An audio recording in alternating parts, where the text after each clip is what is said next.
Hello student, hope so आप लोग बहुत अच्छे होंगे। आज इस सेशन के अंदर हम लोग बायोटेक्नोलॉजी को पढ़ने वाले हैं। यानी बायोटेक्नोलॉजी के अंदर जो फर्स्ट जो चैप्टर है हमारा बायोटेक्नोलॉजी प्रिंसिपल एंड प्रोसेसेस, उसको एक्सप्लोर करेंगे, समझेंगे बेसिकली कि इसके अंदर हमें पढ़ना क्या क्या है, ठीक है। और थोड़ी एक बातों को जो बेसिकली बायोटेक्नोलॉजी का कोर थिंग्स है उसको हम लोग समझने की कोशिश करेंगे। तो आइए देखते हैं हम लोग बायोटेक्नोलॉजी, ठीक है। बायोलॉजी,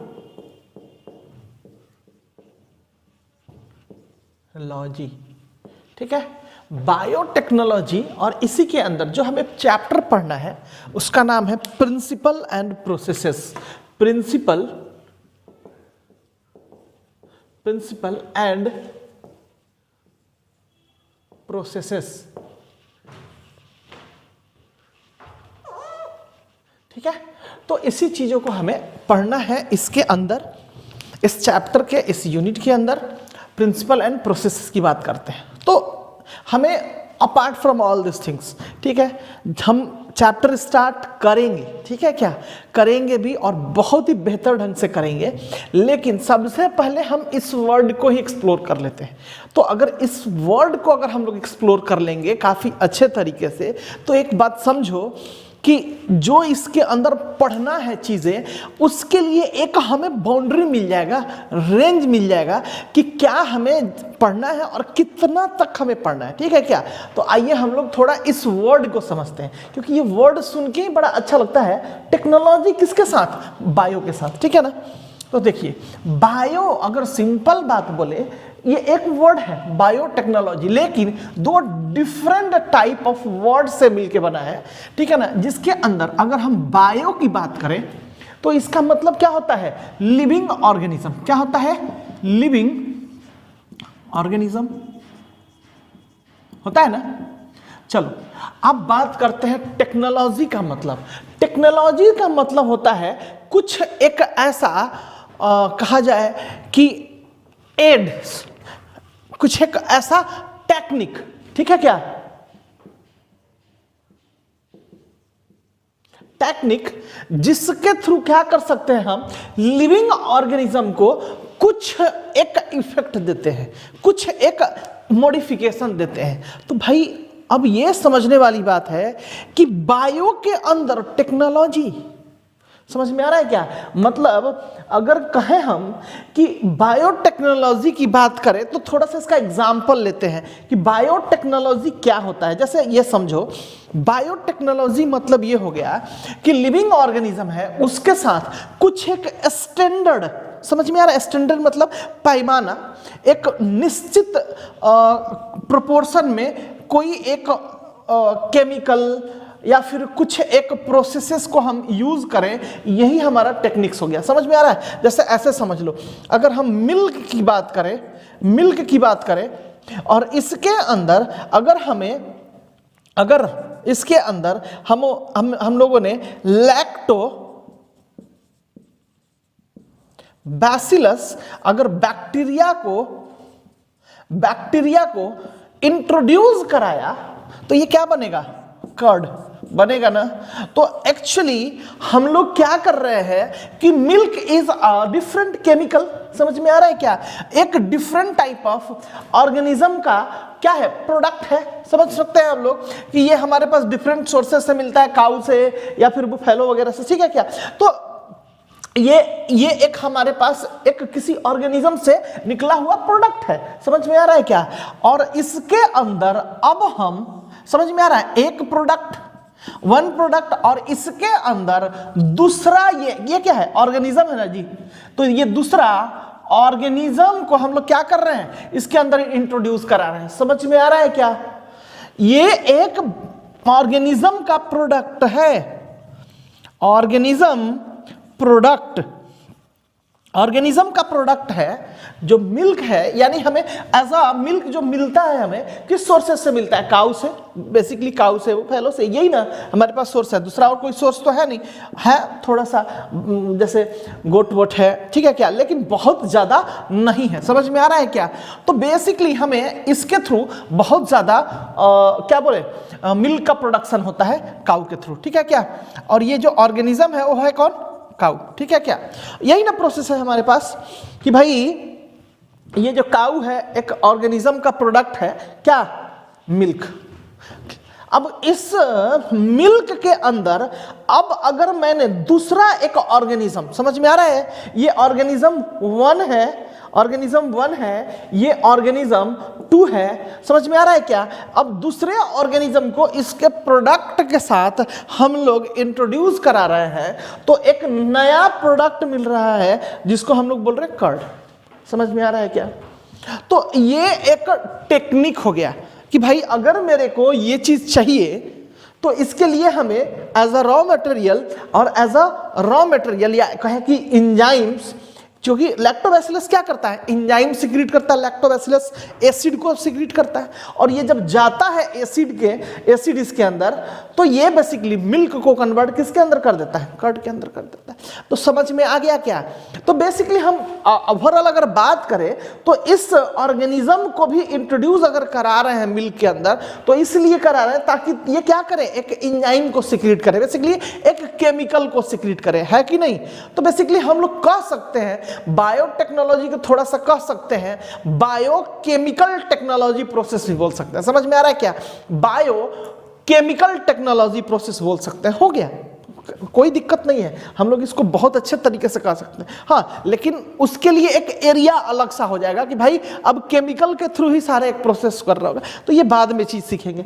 लेकिन अगर हम इंट्रोडक्शन की बात करें, इसके अंदर इस वर्ड को समझने की बात करें, यानी हम कर क्या रहे हैं? लिविंग ऑर्गेनिज्म के साथ कुछ एक टेक्निक को यूज कर रहे हैं, जिसके चलते मेरा एक क्या हो रहा है? एक डिफरेंट जो प्रोडक्ट है उसका फॉर्मेशन हो जाता है, वो चीज जनरेट हो जाता है। यही तो है बायोटेक्नोलॉजी, और क्या है? सिंपल सा। समझ में आ रहा है क्या? तो यही चीजें हैं। और जैसे दूसरे की बात कर ले, जैसे आज बहुत सारे लोग जो है डायबिटीज से क्या है कह सकते हैं कि पीड़ित है, और डायबिटीज को कंट्रोल करने के लिए, ठीक है क्या, मतलब ज्यादा हाइपर तो हाइपरग्लाइकेमिया हो जाता है। तो इस कंडीशन में क्या हो जाता है? अगर डायबिटीज हो गया है तो बेसिकली हमें क्या करना होता है कि उस चीजों को कंट्रोल करना पड़ता है, यानी उसके लिए हमें क्या इंसुलिन का इंजेक्शन इन्हें देना पड़ता है कि नहीं? इंसुलिन देते हैं तब जाके बैलेंस कर पाता है, उसके अंदर जो डाइजेस्ट नहीं हो पाता है ग्लूकोज और ब्लड स्ट्रीम में चला जाता है, उसी को कंट्रोल करेगा, यानी उसको डाइजेस्ट कराएगा। तो इसके लिए हम लोग इंसुलिन को देते हैं। तो इंसुलिन का जो सोर्स था, ध्यान से सुनोगे, इंसुलिन का जो सोर्स था बहुत ही गड़बड़ टाइप का था। अगर पुराने ट्रेडिशनल वे की बात करें, बहुत पहले की बात करें, तो क्या हो जाता था? डिफरेंट टाइप ऑफ ऑर्गेनिजम्स, यानी पिग वगैरह के थ्रू क्या करते थे? उसके थ्रू हम निकालते थे, और निकालने के बाद उसको प्रोसेस करके इसके बाद हम लोग मार्केट में देते थे। लेकिन ये बड़ा टफ प्रोसेस हो गया था। अब चूंकि ह्यूमन के अंदर इंसुलिन की जरूरत थी, तभी वो रोग ठीक हो सकता था। तब बाद में क्या किया गया? इस टेक्नोलॉजी को यूज किया गया। वो पुराना टेक्नोलॉजी था, ठीक है क्या, ओल्ड टाइप का।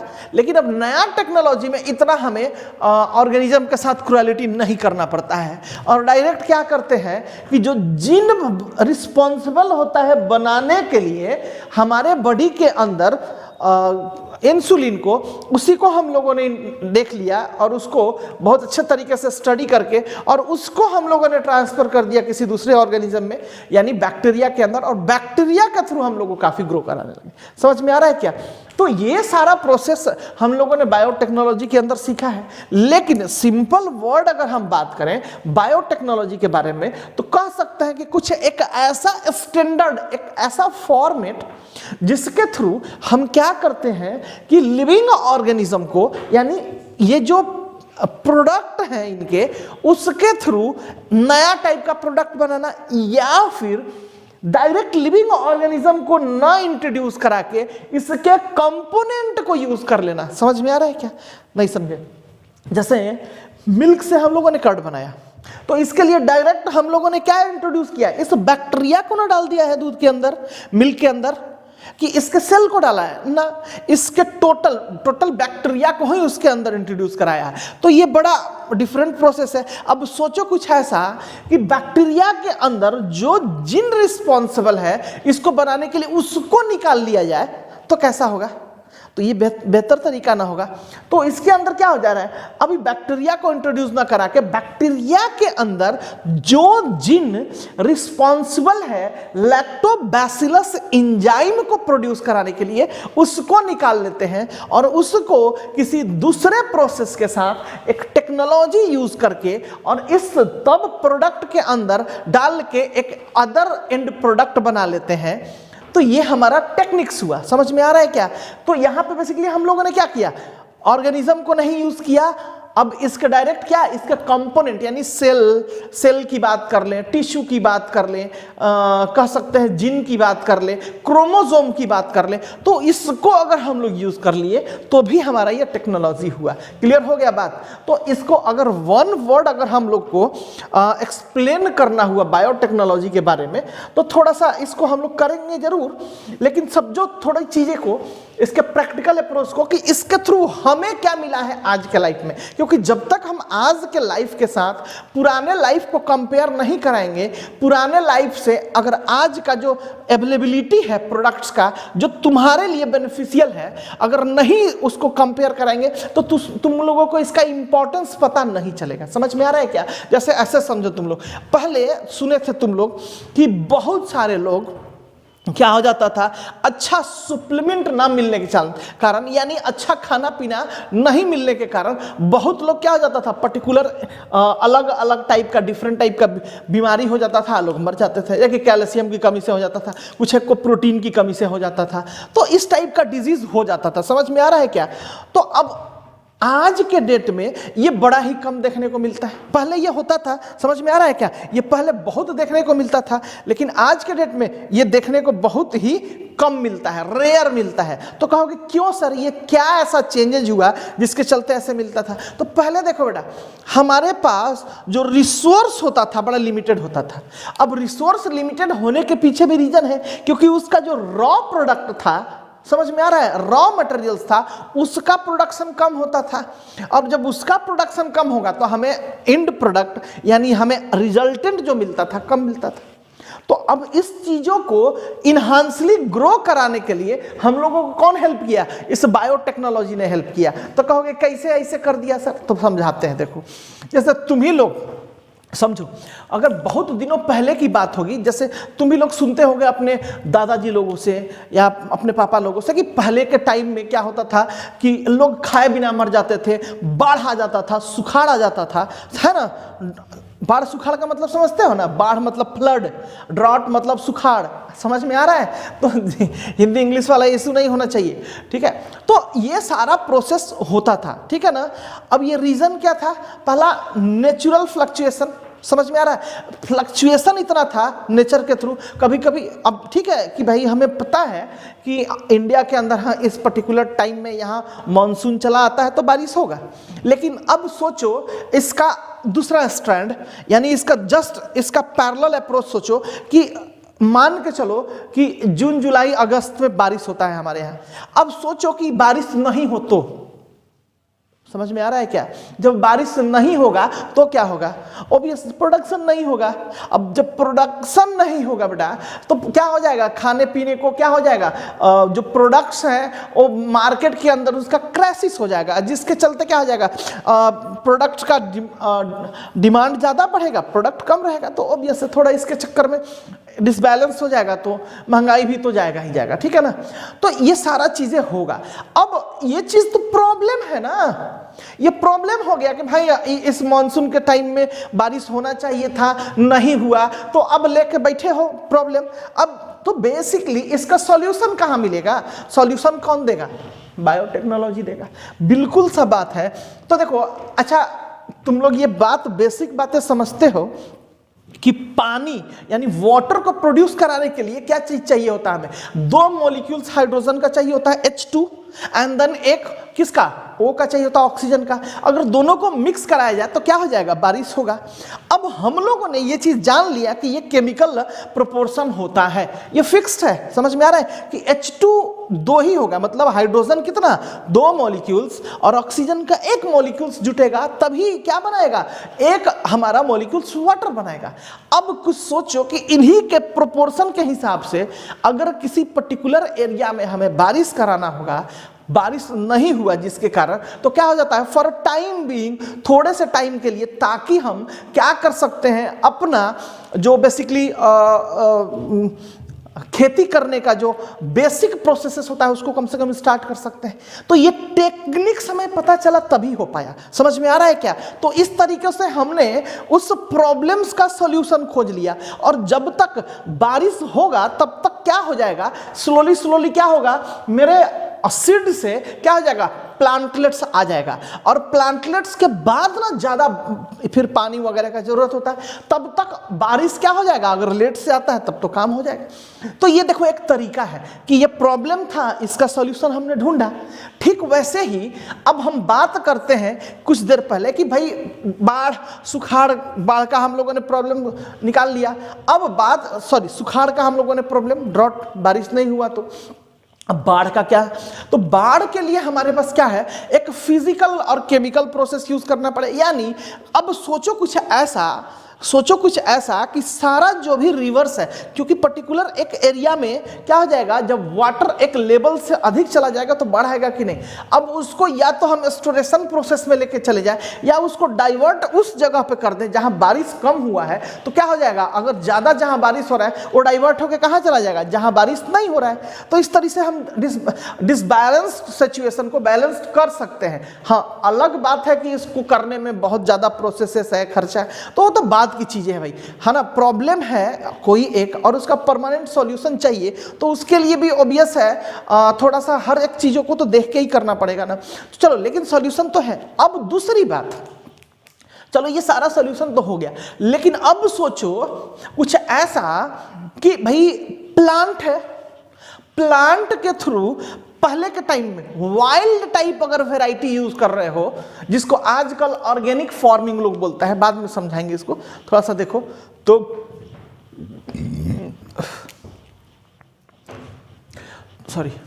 तो बेसिकली क्या होता है, ऑर्गेनिक फार्मिंग की बात करें, यानी वाइल्ड टाइप वैरायटीज के प्रोडक्ट से क्या होता है, हमें क्वालिटी तो जरूर मिलता है, समझ में आ रहा है, क्वालिटीफुल प्रोडक्ट जरूर हमें मिलता है, लेकिन क्वांटिटी नहीं मिलता है बेटा।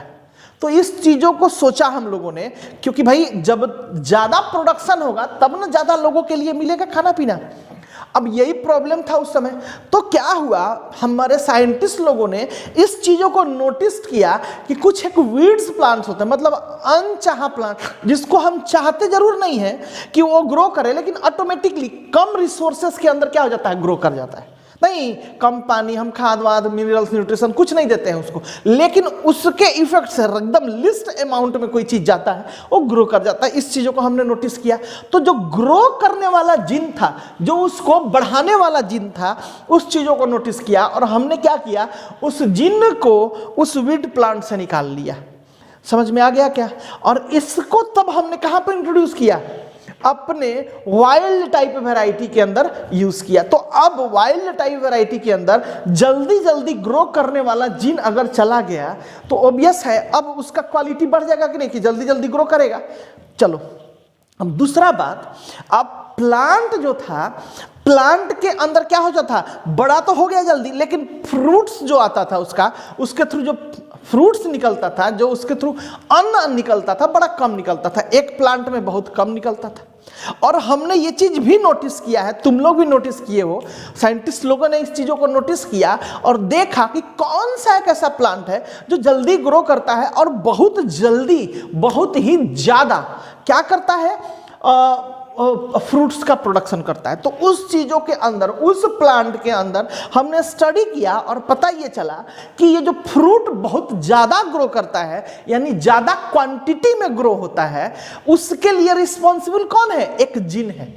तो अब हमने क्या किया, उस जीन को क्या किया, नोटिस किया और उसको हम लोगों ने निकाला और उसको हमने अपने वाइल्ड टाइप वैरायटी के अंदर इंट्रोड्यूस कर दिया। अब जब इंट्रोड्यूस किया तो देखो हमारे वाइल्ड टाइप वैरायटी के अंदर दो चेंजेज हुआ। एक, हमारा प्लांट जल्दी जल्दी ग्रो करने लगा, समझ में आ रहा, जो वीड प्लांट से हमने निकाला था। और दूसरा, एक ऐसा जीन निकाला जिसके थ्रू क्या हुआ था, जिस प्लांट में बहुत जल्दी फ्रूट्स ग्रो कर जाता था, तो उस जीन को भी हम लोगों ने निकाला और उसको वाइल्ड टाइप वैरायटी के अंदर हम लोगों ने इंट्रोड्यूस कर दिया। दो अलग अलग जीन, समझ में आ रहा। अब पहले के कंपैरिजन यानी वाइल्ड टाइप वैरायटी की बात करें और जो नया हम लोगों ने जो वैरायटी बनाया है, अब उसको दोनों को कंपेयर करें तो पता ये चल रहा था कि बहुत ही लिस्ट अमाउंट में मिनरल, न्यूट्रिशन, वाटर, जो भी चीज़ था, रिसोर्सेस, और उसके अंदर बहुत प्लांट जल्दी ग्रो किया। और ग्रो करने के साथ साथ पहले जो प्रोडक्ट बहुत कम होता था, अब वही जो था इस प्लांट के थ्रू बहुत ज़्यादा जो था फ्रूट्स बनने लगा। समझ में आ रहा है क्या? तो क्या चेंजेज हुआ? एक तो रिसोर्स कम देना पड़ता है हमारे को नया प्लांट के अंदर, जिसको हम लोगों ने क्या है, टेक्नोलॉजी के बेसिस पे बनाया। तो बात यहां पे ये हुई कि हमने इसके अंदर किया क्या है। तो बार बार हमने बोला जीन निकाला, जीन डाला और डालने के बाद एक नया टाइप का प्रोडक्ट बना दिया। यानी यहां पे ओवरऑल दिमाग लगाओ, जीन को हमने यूज किया है। क्या चीज को यूज किया है? जीन को यूज किया है। तो बेसिकली अब जब जीन को टेक्नोलॉजी के थ्रू इंसर्ट करा रहे हैं और एक नया प्रोडक्ट बना रहे हैं, यानी कहीं ना कहीं ये कुछ स्पेसिफिक टाइप फंक्शनैलिटीज हो गया। यानी बायोटेक्नोलॉजी के भी अंदर हमने जीन के थ्रू इंजीनियरिंग प्रोसेस किया, यानी जीनेटिक इंजीनियरिंग प्रोसेस कर लिया। समझ में आ रहा है? तो इसके पास, इस बायोटेक्नोलॉजी के अंदर डिफरेंट टाइप ऑफ हम कह सकते हैं ब्रांचेज है। ब्रांचेज की बात करें तो कह सकते हैं कि एक ब्रांच ऐसा है जो टिश्यू कल्चर खाली कराता है। समझ में आ रहा है क्या? दूसरा है फूड प्रोसेसिंग, कि फूड को कैसे प्रोसेस किया जा सकता है। अब तो भाई प्रोडक्ट्स बहुत ज्यादा होने लगा ना, अब इतना ज्यादा प्रोडक्ट अगर हो रहा है तो उसको रखने के लिए भी तो जगह चाहिए। नहीं रखोगे तो ऐसे ही इधर उधर रखोगे तो बारिश के इफेक्ट के चलते, मॉइस्चर के इफेक्ट के चलते, टेम्परेचर इफेक्ट के चलते, या डायरेक्ट सनलाइट हो उसके ऊपर पड़ने के चलते क्या हो जाएगा, उसका क्वालिटी चेंज हो जाएगा, जो कि बाद में हम लोग रख भी ले, प्रोड्यूस भी कर लिए बहुत सारा प्रोडक्ट, लेकिन हमारे यूज का नहीं रहा। तो क्या करेंगे? तो उसके लिए हमने प्रोसेस करना चालू किया। समझ में आ रहा है? जैसे तुम ही लोग मान लो कि बहुत ज्यादा तुम्हारे यहाँ वीट प्रोडक्शन हो गया, तो वीट प्रोड्यूस अगर कर गया, तो अगर उसको अच्छे से नहीं रखोगे, ठीक है ना, अच्छे से नहीं रखोगे तो क्या हो जाएगा, वो सड़ना चालू हो जाएगा। तो अब उससे बचाने के लिए हम लोगों ने क्या किया, उसको जल्दी से उसका फ्लोरिंग किया, मतलब फ्लोर बना दिया, आटा बना दिया हमने, गेहूं से आटा बना दिया। समझ में आ रहा है क्या? इसके बाद गेहूं से ही हम लोगों ने क्या किया, उसको मैदा भी बना दिया। समझ में आ रहा है क्या? और साथ ही साथ अब चूंकि बहुत ज्यादा प्रोडक्शन है, तो अब हम लोगों ने क्या किया, इसका प्रोसेस करना चालू किया, यानी बिस्किट बनाना चालू किया, बेकरीज प्रोडक्ट बनाना चालू किया, इसके through different type of products को बनाना चालू किया, different type of raw material के थ्रू, जो हमें बहुत एबंडेंट अमाउंट में प्रोड्यूस होने लगे। समझ में आ रहा? तो इसको प्रोसेस कैसे करें, इस चीजों को कैसे हम लोग यूज करें, इतना यूज अमाउंट में जो प्रोडक्शन हुआ है, इसको डिफरेंट फॉर्म में कैसे रखें, यही है हमारा बायोटेक्नोलॉजी। तो फूड प्रोसेसिंग का ये टेक्निक्स हो गया कि भाई हमने क्या किया, बहुत ज़्यादा वीट प्रोडक्शन था, जैसे बिस्कुट बना लिया, कुकीज़ बना लिया, केक बना लिया, तो बहुत सारा इसने काम किया। ठीक है, ये तो हो गई। अब दूसरी बात, अब मान लो कि हमारे पास बहुत ज़्यादा फ्रूट्स, यानी देखे होंगे कि ग्रेप्स होता है, गुआवा होता है, पाइनएप्पल होता है, पोमोग्रेनेट होता है। तो अगर इनका प्रोडक्शन बहुत ज़्यादा होने लगा, क्योंकि अब चीज़ें हम अगर समझ गए कि कैसे हमें ग्रोथ कराना है लिस्ट अमाउंट में रिसोर्सेस के थ्रू, तो ऑब्वियस है सब जगह ये अप्लाई करेंगे ना। ऑब्वियस जब अप्लाई करेंगे तो प्रोडक्ट भी ज़्यादा निकलेगा। अब निकलेगा, अब उसका यूज़ नहीं करेंगे तो भाई बेकार ना हो गया इसको यूज़ करना। तो भाई ऐसे छोड़ दोगे प्लांट के अंदर तो क्या हो जाएगा, धीरे धीरे सड़ के गल के खत्म हो जाएगा। तो बेसिकली इन चीज़ों को अब हमें रखना भी तो है, और रखने के लिए जैसे गुआवा की ही बात कर लो, गुआवा को अगर बहुत दिन तक रखना है तो गुआवा को क्या करो, तो एक जूस के फॉर्म में लेके आओ, ग्रेप्स को अगर रखना है तो ग्रेप्स को जूस के फॉर्म में लेके आ, एप्पल को रखना है तो एप्पल को जूस के फॉर्म में लेके आ। और इसके लिए क्या करना होगा, अब इनको प्रोसेस करना होगा, क्योंकि भाई जूस कितना दिन तक रख सकते हो, सुबह से 1-2-3 घंटा तक रख सकते हो, समझ में आ रहा है क्या। ऐसे भी अब इसको ज्यादा दिन अगर रखना होगा तो उसको प्रोसेस करना होगा। तो कहोगे प्रोसेस का मतलब सर, प्रोसेस का मतलब कुछ ऐसा इंग्रेडिएंट इसके अंदर डाल दे, समझ में आ रहा है, एक स्टैंडर्ड फॉर्मेट में, जिसके थ्रू ये खराब नहीं हो। समझ में आ रहा है क्या, खराब नहीं हो, वो बेकार नहीं हो, समझ में आ रहा है। तो कहोगे सर ये कैसे होगा, ये भी होगा बेटा, ये भी होगा। जैसे ऐसे समझ लो इस चीजों को कि जैसे आजकल तुम लोग टमाटर देखता होगा, समझ में आ रहा है, आजकल टमाटर देखता होगा, टोमेटो, और टोमेटो ये चीज होता है कि बहुत जल्दी आजकल खराब नहीं होता है टोमेटो, समझ में आ रहा है क्या, बहुत जल्दी एकदम रेड रेड कलर का हो जाएगा टोमेटो, लेकिन जल्दी खराब नहीं होता है। रीजन क्या है भाई, कोई भी चीजें हैं वो क्या होता है, खराब होना और नहीं होना किसके ऊपर डिपेंड करता है, एंजाइम के ऊपर डिपेंड करता है, समझ में आ रहा है क्या। जैसे तुम ही लोग सोचो, तुमने खाना खाया, ठीक है, खाना खाया तो खाना को डाइजेस्ट करने के लिए तुमको मान लो कि तुमने कार्बोहाइड्रेट एज ए डाइट के तौर पे लिया, खाना के तौर पे लिया। अब इसको अगर डाइजेस्ट करना है तो कौन सा एंजाइम तुम्हारे बॉडी के अंदर होना चाहिए, ऑब्वियस कार्बोहाइड्रेटेज, समझ में आ रहा है, या एमाइलेज जो भी हो। अब मान लो कुछ ऐसा कि अगर ये एंजाइम ही नहीं रहे तो ये डाइजेस्ट होगा क्या, नहीं होगा, समझ में आ रहा है क्या, होप सो। तो ठीक वैसे ही कुछ यहां पे भी बात करते हैं कि टोमेटो को गलाने वाला, सड़ाने वाला कोई ना कोई एंजाइम होगा, कोई ना कोई प्रोटीन होगा जो कन्वर्ट होगा एंजाइम में, समझ में आ रहा है क्या। तो अगर उसी एंजाइम को उसका काम नहीं करने दे, समझ में आ रहा है, इस एंजाइम को इसका काम ही नहीं करने दे, इसको रोक दे, तो कैसे होगा, ये टोमेटो खराब होगा, नहीं होगा, बिल्कुल भी नहीं होगा बेटा। तो कुछ इसी तरीके का इसके अंदर टेक्निक्स हम लोगों ने यूज किया, जिससे क्या किया, डिफरेंट टाइप ऑफ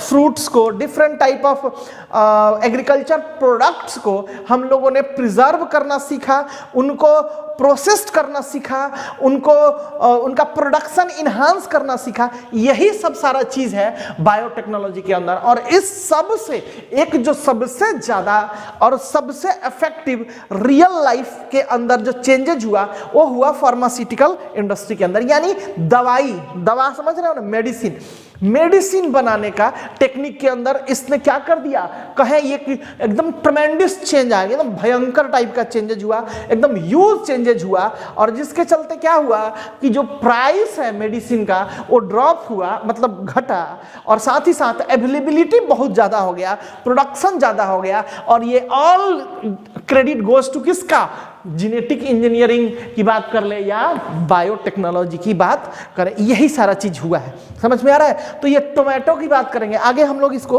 प्रिंसिपल के अंदर भी पढ़ेंगे और आगे भी समझाएंगे, टेंशन नहीं लेना है कि ये टोमेटो को कैसे हम लोग सेव कर सकते हैं, ठीक है क्या।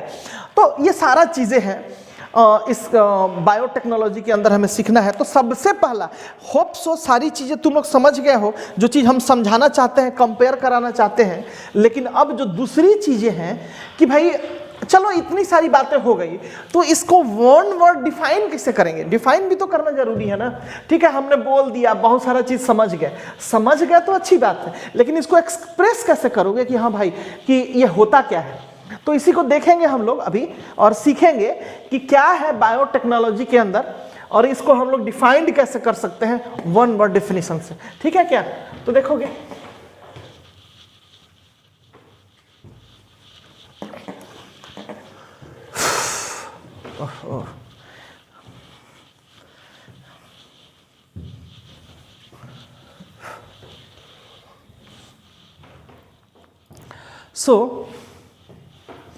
अगर हम बायोटेक्नोलॉजी की बात करें तो इसको डिफाइन करेंगे हम कुछ इस तरीके से कि it is use of organism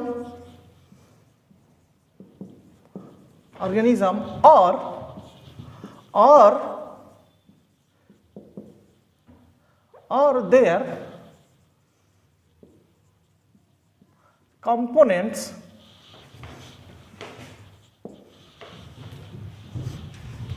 to generate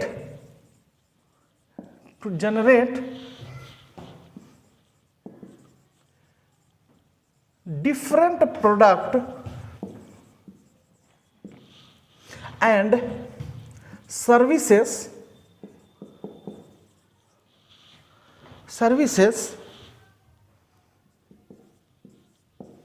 in the favor of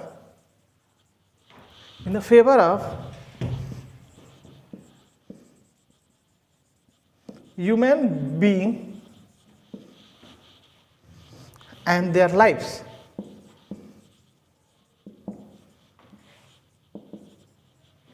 समझ में आ रहा है क्या? तो ये हमारा बायोटेक्नोलॉजी हुआ। समझ में आ रहा है क्या? हमने कहा it is used of organism. किसको हम लोग यूज कर रहे हैं डायरेक्टली? ऑर्गेनिज्म और देयर कंपोनेंट्स। कंपोनेंट्स की बात कर रहे हैं तो कहोगे व्हाट इज कंपोनेंट्स?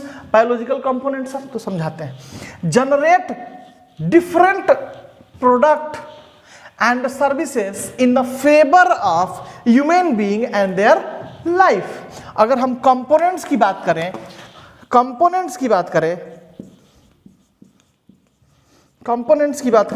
तो ये सारे कंपोनेंट्स होंगे और इस कंपोनेंट्स को यहां पे लिखेंगे हम लोग। पहला हम लोग कह सकते हैं कि सेल हो सकता है। पहले डायरेक्ट हम लोग अच्छा सेल को लिख लेंगे तो टिश्यू ऑटोमेटिक हो जाएगा। सेल की बात कर लेंगे या फिर टिश्यू की बात कर लेंगे या फिर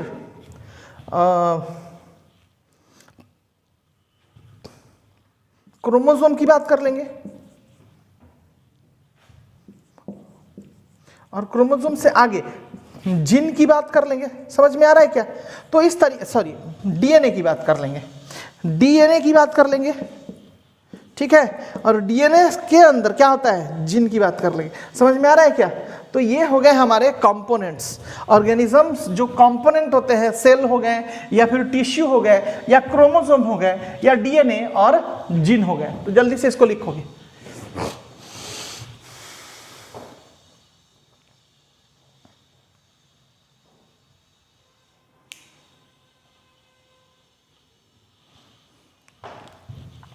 अब दूसरी बात, अब बायोटेक्नोलॉजी को सबसे पहले इस वर्ड को बताया किसने था या फिर इस टेक्निक को यूज किसने किया था? ये चीज भी तो है जी। तो एक्चुअली अब इसके बारे में भी बहुत लंबा चौड़ा स्टोरी है, लेकिन बहुत शॉर्ट फॉर्म में हम इसको समझाएंगे और बताएंगे भी कि भाई जो ये बायोटेक्नोलॉजी है, इसके जो फादर हुए, फादर ऑफ बायोटेक्नोलॉजी, ध्यान देना इधर हमने क्या बोला, फादर ऑफ बायोटेक्नोलॉजी जो है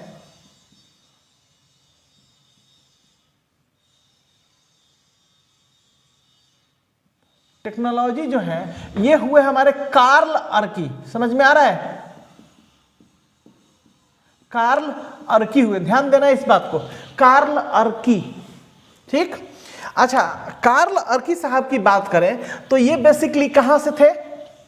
हंगरी से थे। हंगरी एक कंट्री है जिसका कैपिटल है बुडापेस्ट। ठीक है क्या?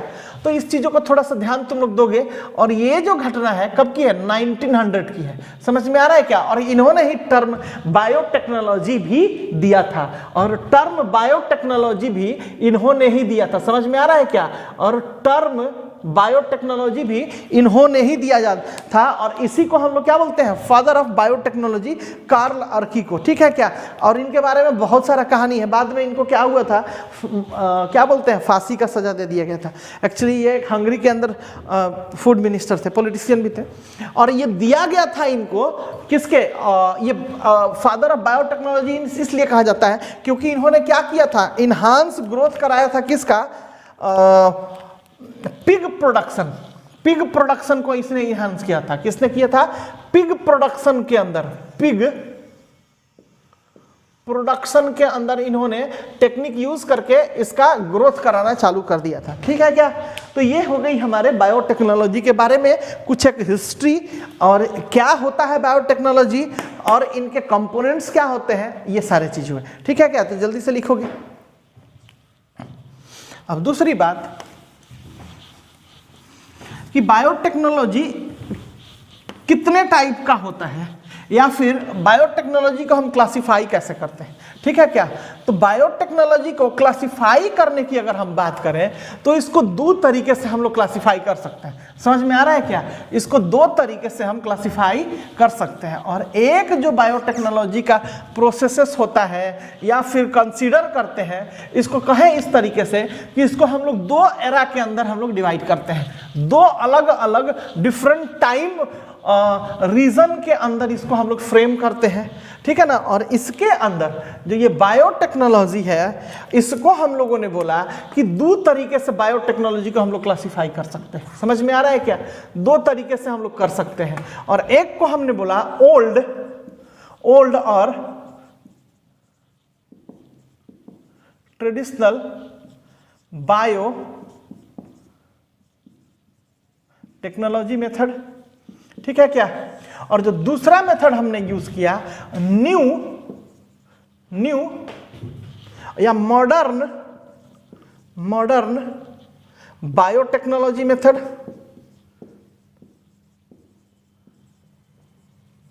इसको कंसीडर किया। अब इसको जो नाम दिया हम लोगों ने, ठीक है क्या, इसको हम लोगों ने नाम दिया बाद में चल के, ध्यान से देखोगे, न्यू और मॉडर्न बायोटेक्नोलॉजी के अंदर बेसिकली हम लोगों ने क्या किया, पहले इसको समझ लेते हैं। ओल्ड और बायोटेक्नोलॉजी मेथड को जो हमने जो बोलते हैं या फिर कहें कि इसके अंदर जो प्रोसेसेस हम करते हैं, इसके अंदर हम क्या करते हैं, डायरेक्टली ऑर्गेनिज्म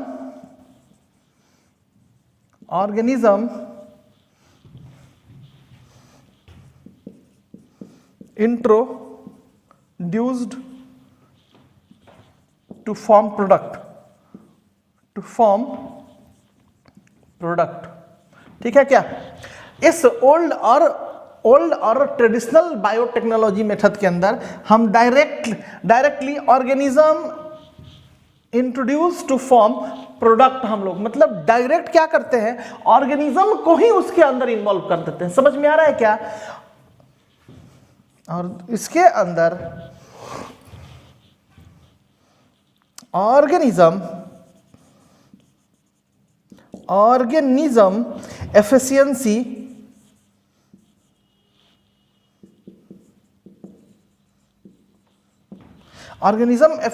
को हम लोग यूज करते हैं। किसको यूज करते हैं, ऑर्गेनिज्म एफिशिएंसी को हम लोग फुल्ली यूज करते हैं, ठीक है क्या। अब तीसरी बात, अगर इसके हम एग्जाम्पल की बात बोले तो इसके अंदर हम कह सकते हैं कि कर्ड समझते हो ना, चीज, देन वाइन,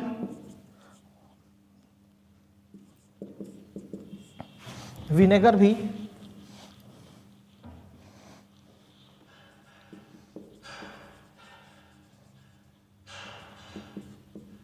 क्लियर हो गया क्या।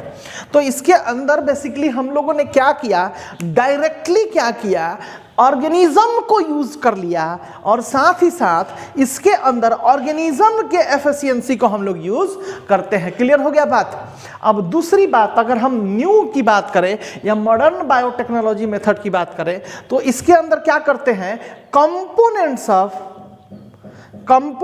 ऑफ ऑर्गेनिज्म यूज्ड, ठीक है क्या। और दूसरा इसके अंदर जो ऑर्गेनिजम्स होते हैं या कह सकते हैं या कंपोनेंट्स एफिशिएंसी यूज्ड, ठीक है क्या।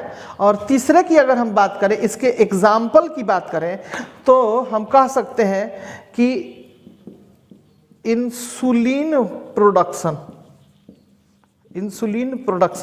ठीक है क्या, एक एग्जाम्पल हुआ। दूसरा बीटी ब्रिंजल प्रोडक्शन हुआ, ठीक है क्या। देन तीसरा BT52 राइस का प्रोडक्शन हमने कराया। देन BT कॉटन का प्रोडक्शन कराया। समझ में आ रहा है क्या? तो इस तरीके से हम लोगों ने बहुत सारी चीज़ें हम लोगों ने इसके अंदर यूज़ की है। तो इसके अंदर कौन यूज़ किया जाता है और कंपोनेंट्स ऑफ ऑर्गेनिज्म यूज्ड, समझ में आ रहा है क्या? इसके अंदर क्या करते हैं हम लोग? कंपोनेंट्स के, ऑर्गेनिज्म के कंपोनेंट्स को यूज करते हैं। किसको यूज करते हैं? ऑर्गेनिज्म के कंपोनेंट्स को यूज करते हैं। तो कंपोनेंट्स के बारे में ऑलरेडी हमने बताया है कि कंपोनेंट्स क्या हो सकता है कि सेल हो सकता है, देन क्रोमोसोम हो सकता है, क्रोमोसोम हो सकता है, या फिर बात करें डीएनए हो सकता है, या जीन हो सकता है। समझ में आ रहा है क्या? तो अब देखोगे, अब इसके अंदर अगर हम बात करें कि अगर gene is used as a component, ध्यान से देखना कि if gene is used as component then it is called genetic engineering. जल्दी से लिखोगे इसको, हो गया? अब बात करते हैं, चूंकि ओल्ड और ट्रेडिशनल जेनेटिक्स की बात करें तो इस चीज़ों को तुम लोग समझ रहे हो कि बहुत टाइम से हम लोग, ये बहुत एंसेंट टाइम से हम लोग यूज़ करते हैं इसको। कर्ड बनाना, चीज़ बनाना बहुत पुराना ये मेथड है, ठीक है कि नहीं? तो बेसिकली ये जो होते हैं, हम कह सकते हैं कि एक माइक्रो ऑर्गेनिजम्स होते हैं, माइक्रोब्स होते हैं, उसके हेल्प से हमने बना लिया, यानी बैक्टीरिया इसके अंदर इंट्रोड्यूस किया और डिफरेंट टाइप ऑफ प्रोसेस किया ना। अब आगे की अगर हम बात करें, इसके आगे, तो इसके आगे हम ये कह रहे हैं कि अब न्यू या मॉडर्न बायोटेक्नोलॉजी मेथड की बात करेंगे। हम किसकी बात करेंगे? मॉडर्न और न्यू बायोटेक्नोलॉजी की बात करेंगे, ठीक है? और उसके अंदर अब हम जानेंगे कि इफ, अब इन न्यू या मॉडर्न बायोटेक्नोलॉजी की बात कर रहे हैं तो कहेंगे क्या? If gene is used as components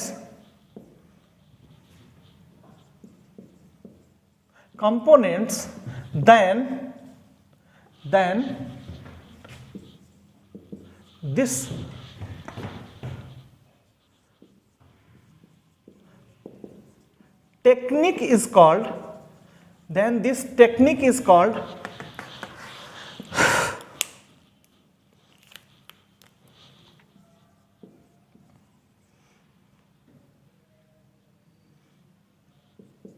genetic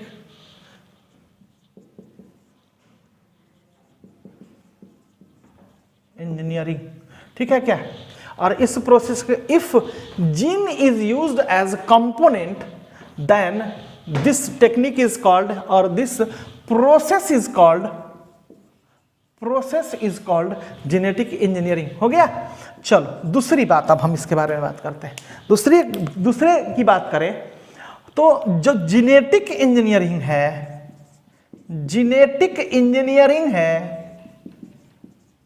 engineering is based on two technique.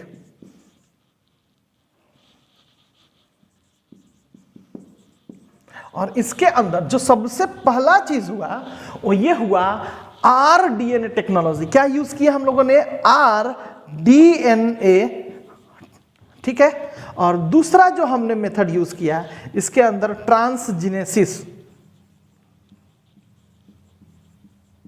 ट्रांसजीनेसिस process को यूज हमने किया, ठीक है क्या?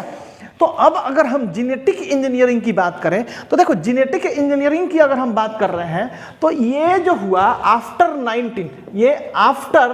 1972 स्टार्टेड। ये क्वेश्चंस है बुक के अंदर दिया हुआ है, मेंशन किया हुआ है, तो ये पूछ सकता है कि genetic engineering started from which year. तो चूंकि एनसीईआरटी के अंदर बहुत ही बोल्ड क्या कहा जाए, वर्ड्स के अंदर इसको एक्सप्लेन किया है, तो इस चीजों को थोड़ा ध्यान दोगे। आफ्टर 1970 हम लोगों ने क्या यूज करना चालू किया? जेनेटिक इंजीनियरिंग, ठीक है? अब अगर इस प्रोसेस के अंदर, यानी मॉडर्न और न्यू बायोटेक्नोलॉजी प्रोसेस के अंदर, अब अगर एज अ कंपोनेंट हम क्या लेते हैं, ध्यान से देखोगे, अगर हम जीन को चूज करते हैं, जीन को हम लोग प्रोसेस करते हैं, तब हम लोग कहेंगे क्या कि it is called genetic engineering. और इसी बातों को हमने यहां पे बताया है। और दूसरी बात कि भाई जेनेटिक इंजीनियरिंग अब समझ में आ गया कि जीन को हमने यूज किया और उसके थ्रू कुछ एक एंड प्रोडक्ट बनाया। मतलब जो भी प्रोडक्ट बनाना, ठीक है। और दूसरा चीज, तो भाई जेनेटिक इंजीनियरिंग हम करेंगे कैसे? तो genetic engineering is based on 2 techniques, और ये जो होता है 2 प्रिंसिपल के ऊपर काम करता है, जिसमें जो पहला होता है आरडीएनए टेक्नोलॉजी मेथड। कौन सा मेथड? RDNA technology method. और दूसरा हो जाता है ट्रांसजीनेसिस। तो अब इस चीजों को समझ लेंगे थोड़ा थोड़ा, तो करके ये चीज हमें समझ में आ जाएगा। तो अगर हम आरडीएनए टेक्नोलॉजी की बात करें तो इसका पहले पूरा फॉर्म समझो, ठीक है, क्योंकि ये तो एब्रिविएशन में है। आर का मतलब होता है रिकॉम्बिनेंट। री मतलब अगेन, कॉम्बिनेंट, कॉम्बिनेंट। री का मतलब होता है बार बार, अगेन एंड अगेन। और कॉम्बिनेंट का मतलब कॉम्बिनेशन, मतलब कोई 2 अलग अलग चीजों को एक साथ एक अलग फॉर्म में हमने बना दिया, तो यही होता है रिकॉम्बिनेशन प्रोसेस। समझ में आ रहा है? तो रिकॉम्बिनेंट और डीएनए का मतलब तो ऑब्वियस तुम लोग जानते हो, रिकॉम्बिनेंट डीएनए टेक्नोलॉजी। समझ में आ रहा है कि ऐसा प्रोसेस जिसके थ्रू जो एग्जिस्टिंग जीन था, जो पहले से जो हमारे पास डीएनए था, उसके अंदर कुछ एक चेंजेस लेके आ गए। तो बेसिकली डीएनए के अंदर क्या चेंज कर सकते हैं जी? क्योंकि डीएनए के अंदर क्या होता है? जीन होता है ऑब्वियस। तो उसके अंदर क्या कर सकते हैं? जीन का चेंजेस कर सकते हैं हम लोग। तो जब जीन का चेंजेस करेंगे, यही तो ओवरऑल जेनेटिक इंजीनियरिंग है, और कुछ भी नहीं है। तो ये देखो, आरडीएनए टेक्नोलॉजी यानी रिकॉम्बिनेंट डीएनए मेथड, और दूसरा ट्रांसजीनेसिस प्रोसेस। समझ में आ रहा है क्या? ट्रांसजीनेसिस प्रोसेस का मतलब होता है, ट्रांस का मतलब होता है इंट्रालोकेशन करना, ठीक है क्या? यानी मतलब एक जगह से दूसरे जगह पहुंचाना। मतलब हम कह सकते हैं ट्रांसजीनेसिस का मतलब ट्रांसपोर्टेशन ऑफ जीन, मतलब जीन को एक जगह से दूसरे जगह पहुंचाना, इसी को बोलते हैं ट्रांसजीनेसिस प्रोसेस। क्लियर हो गया बात क्या? तो अब इसी चीजों को थोड़ा सा इसका प्रैक्टिकल अप्रोच देख लेते हैं कि कैसे किया गया है, और बस हम लोग समझ जाएंगे, ठीक है ना? तो जल्दी से आओगे इसके ऊपर।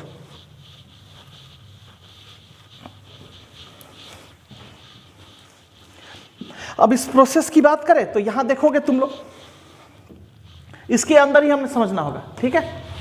बहुत अच्छे तरीके से पूरा कंसंट्रेशन के साथ देखोगे, क्योंकि अभी जो चीजें हैं दिमाग में बैठा लोगे, समझ जाओगे, सारी चीजें समझ में आ जाएंगी। इसके आगे तुम्हारे पास रेंज क्या है, कहां तक पढ़ना है, क्या चीजें पढ़नी है, सारा चीज हम बता रहे हैं, ठीक है ना? तो इसके अंदर आरडीएनए यानी रिकॉम्बिनेंट डीएनए मेथड की बात करें तो सबसे पहले एक डीएनए होना चाहिए। समझ में आ रहा है क्या? एज ए कंपोनेंट हम क्या यूज कर रहे हैं? जीन यूज कर रहे हैं। तो जीन के लिए मेरे पास क्या होना चाहिए? डीएनए होना चाहिए ऑब्वियस। तो डीएनए को क्या बोलते हैं? Deoxy ribo nucleic acid. समझ में आ रहा है क्या? और ये जो डीएनए होता है, ये कहां से हम निकाल पाते हैं? क्रोमोसोम से। समझ में आ रहा है क्या? तो बेसिकली सेल की, अब थोड़ा सा इसका हायरार्की लिख देते हैं कि कैसे हमने बेसिकली इस जीन के को एक्सट्रैक्ट किया, ठीक है क्या? इस जीन को हम बेसिकली किस सोर्स से लेके आए हैं, इस चीजों को थोड़ा सा यहां पे बता देते हैं। तो देखो, अगर मेरे को जीन चाहिए होगा तो जीन के लिए मेरे पास पाथ क्या होना चाहिए? जीन फाइंडिंग पाथ क्या होना चाहिए? फाइंडिंग पाथ, ठीक है ना? थोड़ा सा समझ लो क्या क्या किया गया है। अब इसके अंदर क्या क्या केमिकल प्रोसेसेस था उसको छोड़ दो, अभी बस इतना समझो कि जीन के पास हम पहुंच कैसे सकते हैं। तो सबसे पहले कोई एक ऑर्गेनिज्म है, समझ में आ रहा है क्या?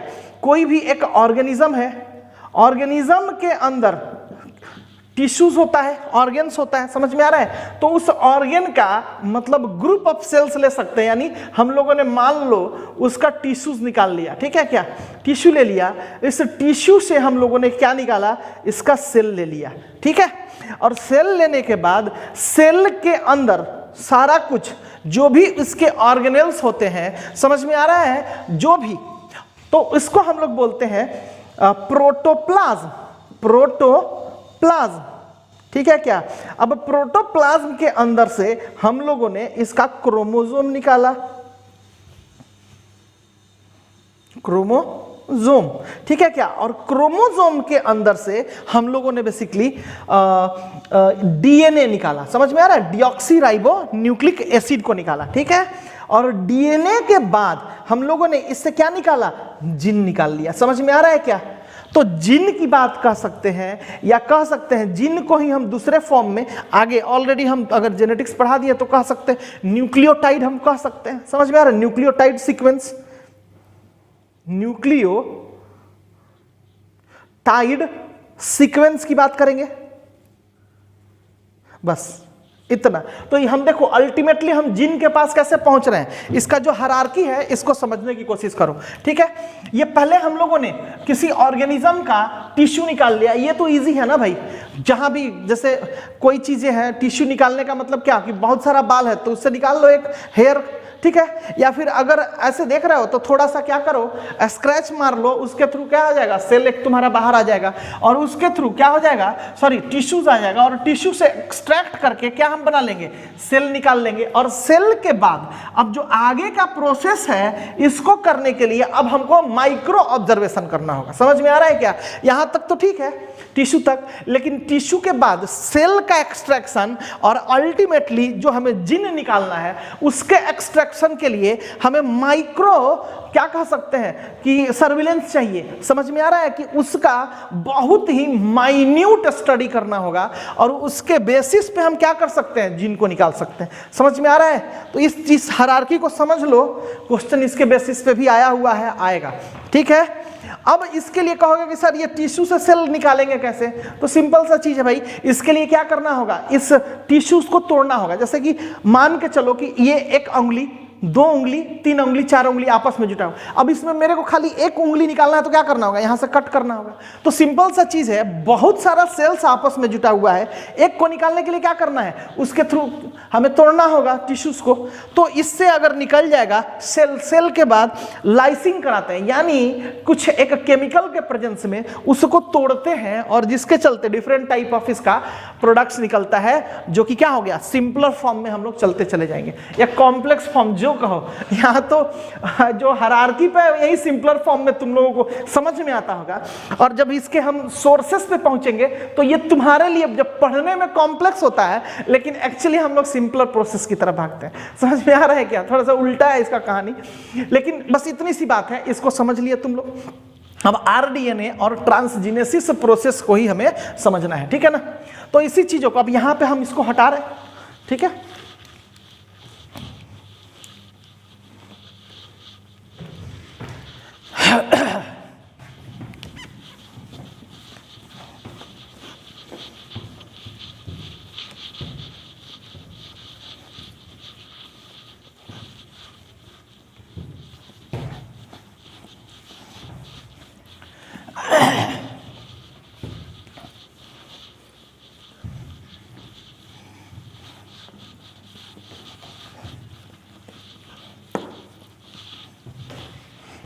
अब नेक्स्ट देखो, तो बेसिकली अभी हम इसके कहे कि कुछ एक ब्लॉक डायग्राम से हम समझाने की कोशिश कर रहे हैं, ठीक है ना।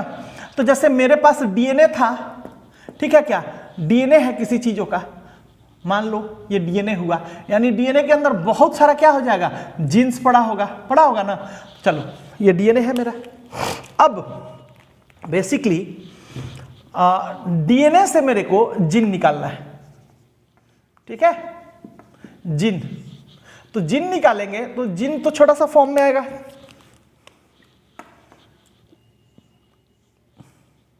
छोटा सीक्वेंस, ठीक है, जीन मेरा हो गया। इसके बाद अब इसके लिए हमें बेसिकली प्लाज्मिड चाहिए होगा। क्या चीज चाहिए होगा, प्लाज्मिड। प्लाज्मिड क्या होता है, इस चीजों को ऑलरेडी हम लोगों ने समझा दिया है, ठीक है, क्या कि double strand circular cytoplasmic structure होता है। समझ में आ रहा है क्या?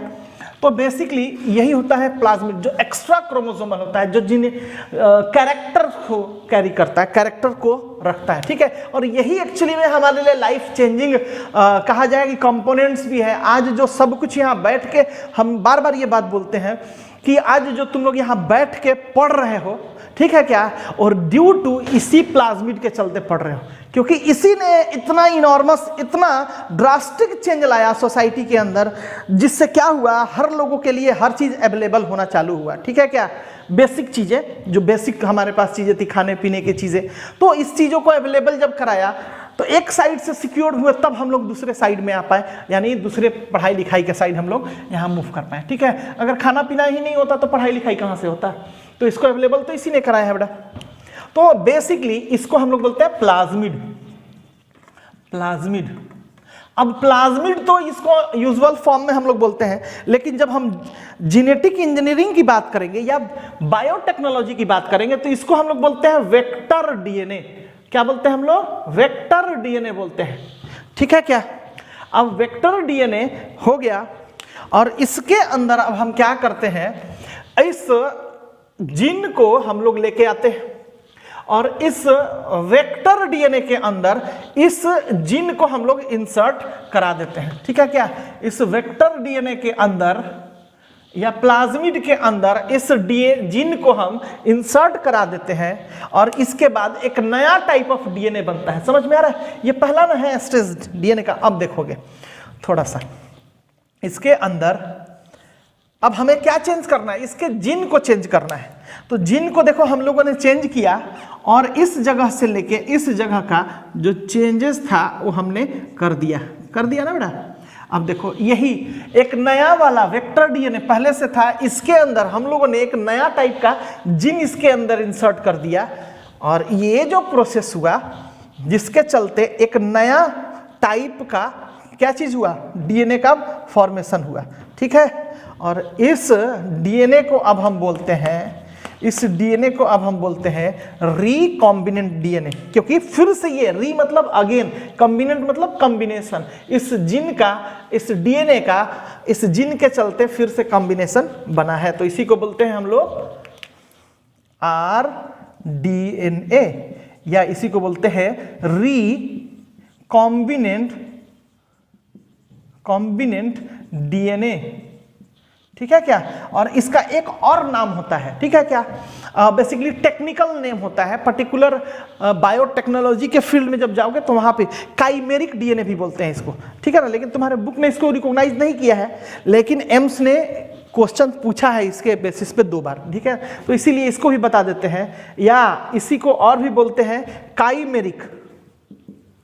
Chimeric DNA. ठीक है, तो इस बात को ध्यान रखोगे। जल्दी से इतना प्रोसेस को हम लोग लिख लिए। ठीक है ना, तो ये हमारा कौन सा प्रोसेस हुआ, ध्यान से देखोगे, रिकॉम्बिनेंट डीएनए टेक्नोलॉजी मेथड। ठीक है क्या? इतना तक हम लोगों ने रिकॉम्बिनेशन करा दिया है। ठीक है, अब इसके बाद अब हम इसका दूसरा जो प्रोसेस है, क्योंकि हमने बोला था कि जेनेटिक इंजीनियरिंग 2 प्रिंसिपल के बेसिस पे काम करता है ना, और जो पहला बेसिस था उसको हमने बोला आरडीएनए फॉर्मेशन। ठीक है, आरडीएनए फॉर्मेशन यानी रिकॉम्बिनेंट डीएनए का फॉर्मेशन, और जो दूसरा मेथड था इसको हम लोग बोल रहे थे ट्रांसजीनेसिस, यानी कि transfer of this recombinant DNA into particular क्या ऑर्गेनिज्म। तो इसी को हम लोग बोलते हैं आरडीएनए। तो इसी को हम लोग फिर से ट्रांसफर करेंगे। तो बस इतना चीजें हैं, इसी को समझ लेना है और कुछ भी नहीं है।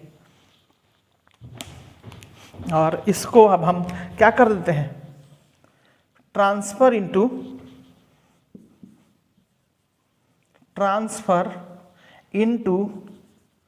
होस्ट सेल, और इसको हम लोगों ने क्या कर दिया, ट्रांसफर कर दिया होस्ट सेल में। तो इसी प्रोसेस को हम लोग बोल देंगे ट्रांसजीनेसिस।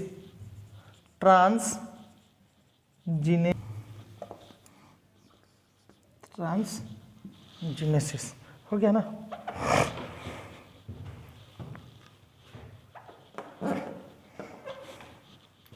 अब देखो,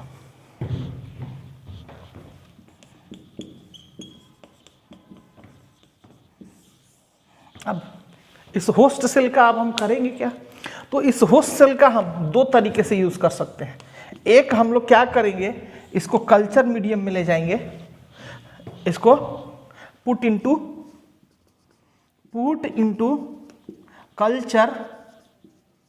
culture medium to produced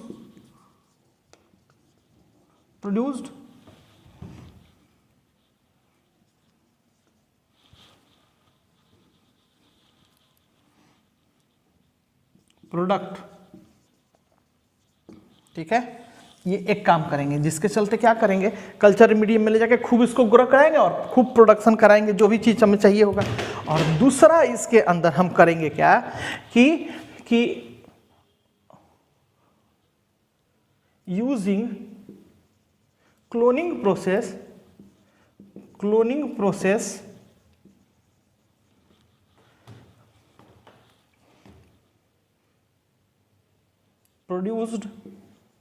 produced many host।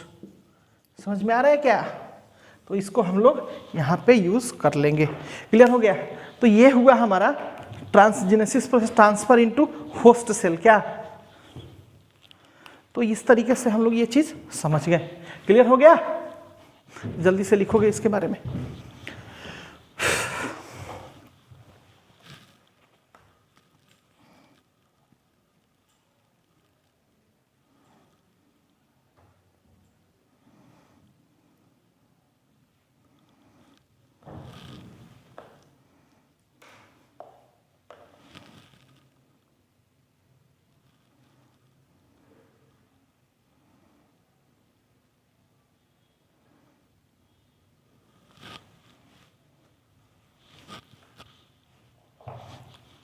Basically इसको थोड़ा देर के लिए ऐसे भी कर सकते हैं कि हमने पहले इसको कट किया है, कट करने के बाद यहाँ से यहाँ तक कट किया, ठीक है, और कट करने के बाद फिर से हमने इसके अंदर इंसर्ट किया है। तो ये सारा चीज़ हो गया यहाँ पे। इसके बाद हम बात करेंगे इसके अगले पॉइंट्स की, ठीक है क्या? अगले पॉइंट्स की बात करें, ये सारी बातें हम लोगों ने समझ ली, तो ट्रांसजेनेसिस को भी समझ लेते हैं क्या होता है।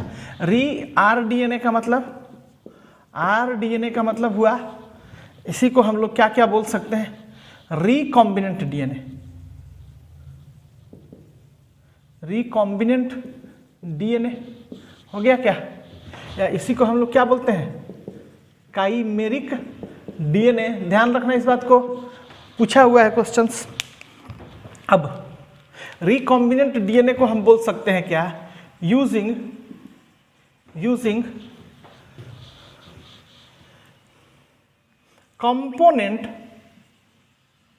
component as gene inserted into plasmid using component as a gene inserted into plasmid और वेक्टर डीएनए। हो गया क्या?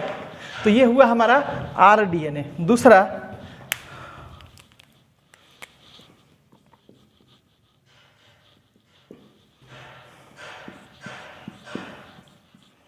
दूसरे की बात करें तो अब हम बात करेंगे ट्रांसजेनेसिस। तो लिखेंगे इसके लिए transfer of rDNA into host. Transfer of rDNA into host is called transgenesis. Clear हो गया?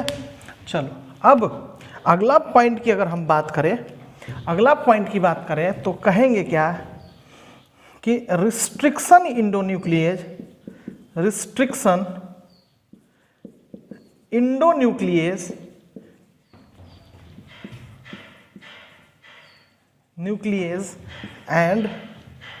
एंड प्लाज्मिड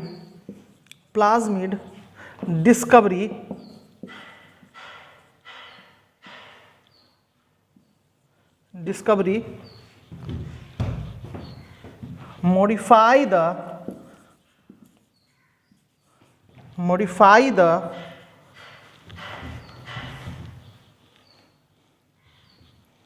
platform of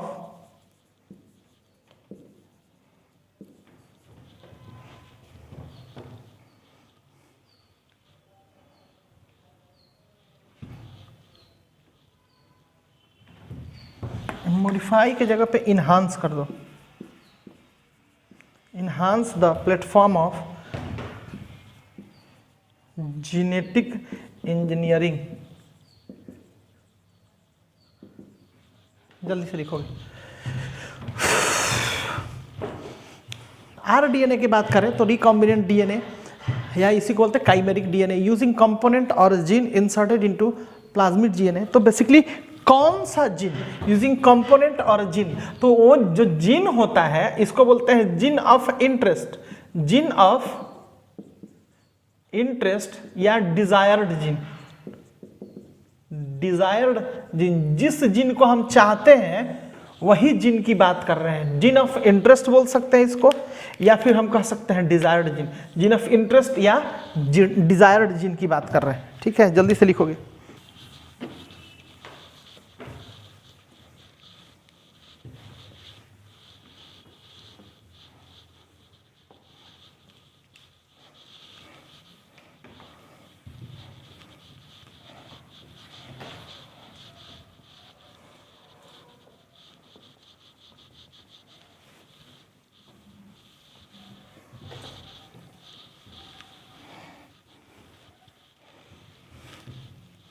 अब इसके अंदर बेसिकली अगर हम बात करें तो फर्स्ट टाइम जो रिस्ट्रिक्शन इंडोन्यूक्लियस की बात कर रहे हैं, देखोगे इधर रिस्ट्रिक्शन इंडो न्यूक्लियस, ठीक है। और दूसरी बात कर रहे हैं हम प्लाज्मिड की। तो प्लाज्मिड के बारे में तो ऑलरेडी समझ गए हम लोग, ठीक है क्या। अब बात करते हैं रिस्ट्रिक्शन इंडोन्यूक्लियस की कि क्या होता है रिस्ट्रिक्शन इंडोन्यूक्लियस। जैसे ये डीएनए है, समझ में आ रहा है क्या, ये डीएनए है। अब डीएनए के थ्रू, इस डीएनए से अगर हमें जीन चाहिए होगा, जीन चाहिए होगा, जीन, तो ऑब्वियस है डीएनए को हमें कट करना होगा। We have to cut DNA, ठीक है। देन इसी को restriction endonuclease, restriction endonuclease we use to cut DNA. Restriction endonucleozyme you use to cut DNA to obtain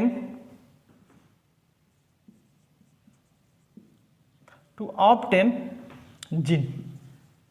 समझ में आ रहा है क्या। तो बेसिकली यहां restriction endonuclease we use to cut DNA to obtain gene. तो जीन को पाने के लिए या जीन जो हमें चाहिए उसके लिए हमें क्या यूज करना पड़ता है, यहां रिस्ट्रिक्शन इंडो न्यूक्लियेज।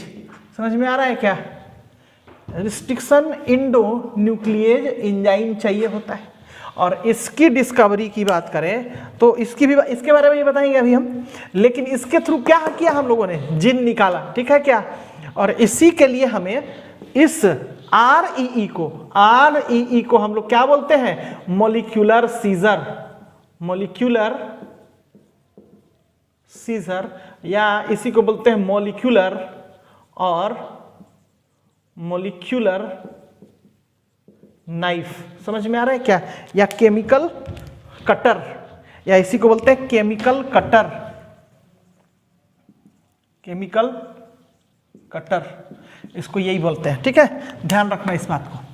अब सबसे पहले इस चीजों को परफॉर्म किसने किया था, ठीक है क्या। तो दो साइंटिस्ट थे, नाम था Stanley Cohen and Herbert Boyer. Herbert Boyer first time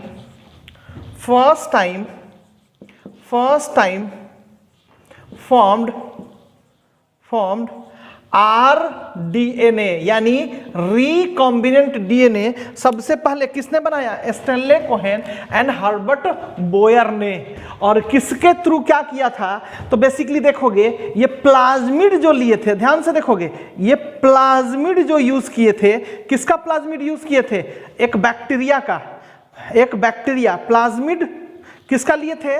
bacteria का, बैक्टीरिया का, और उस बैक्टीरिया का नाम था सैल्मोनेला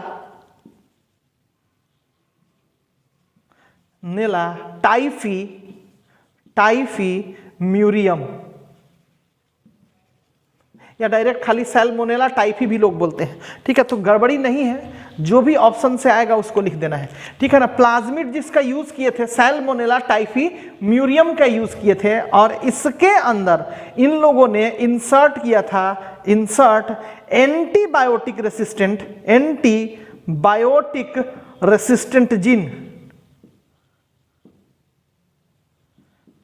रेसिस्टेंट जीन को इन लोगों ने इंसर्ट किया था, जो कि था टेट्रासाइक्लिन। समझ में आ रहा है क्या? तो फर्स्ट टाइम किसने किया था? Stanley Cohen and Herbert Boyer ने। ध्यान से देखोगे, Stanley Cohen and Herbert Boyer ने first time formed RDNA using plasmid of bacteria Salmonella typhi, insert antibiotic resistant gene into them। और इस तरीके से इन्होंने सबसे पहला RDNA बनाया था। क्लियर हो गया बात ये?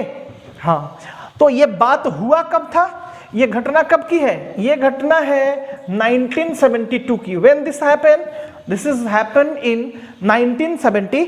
तो जल्दी से इसको लिखोगे, ठीक है। और फर्स्ट जीन जो ट्रांसफर किया था, ध्यान से सुनोगे इधर, ये इन्होंने क्या चीज को बनाया था? RDNA को बनाया है। सबसे पहले किसको बनाया? रिकॉम्बिनेंट डीएनए को बनाया है, यानी काइमेरिक डीएनए को बनाया है। समझ में आ रहा है क्या? किसने बनाया? Herbert Boyer and Stanley Cohen ने 1972 में। लेकिन जो जीन ट्रांसफर किया था, ध्यान से सुनना, लेकिन जो जीन ट्रांसफर किया था सबसे पहले उन्होंने किया था पॉल बर्ग ने किया था। किसने किया था? पॉल बर्ग ने। पहले इसको लिखो कि फर्स्ट जीन ट्रांसफर्ड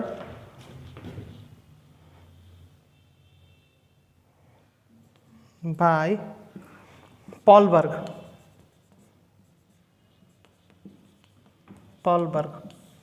ठीक है। क्या किया था इन्होंने? ध्यान से सुन लो। एक SV40 वायरस है, ठीक है क्या? SV40 वायरस है।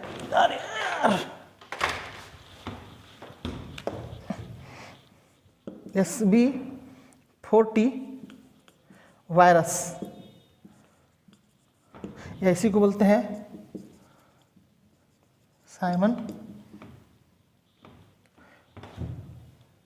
साइमियन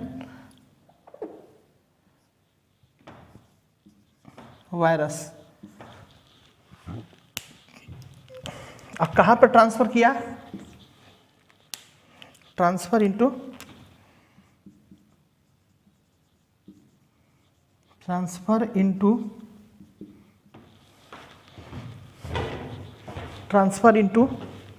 इकोलाई बैक्टीरिया के अंदर इसने ट्रांसफर कर दिया, ठीक है क्या? और किस चीजों का सहारा लिया इसने? ये लिया यूजिंग लैम्डा फेज,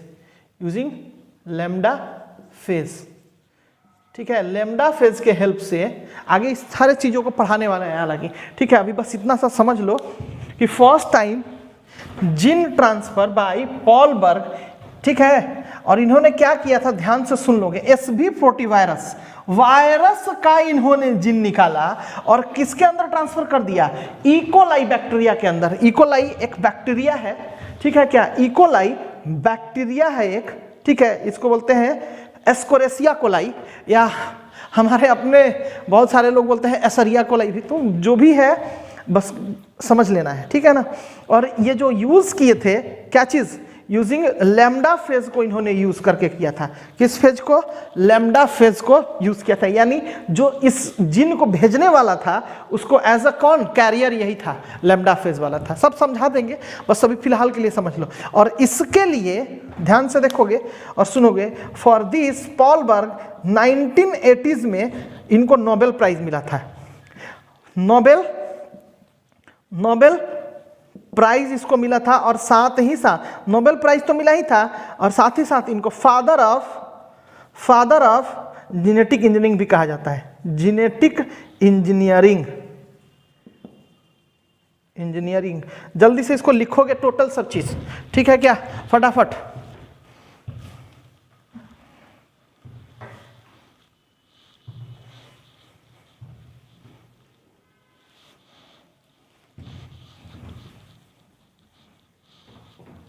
ये अलग है और वो ये अलग है, दोनों चीजें अलग हैं।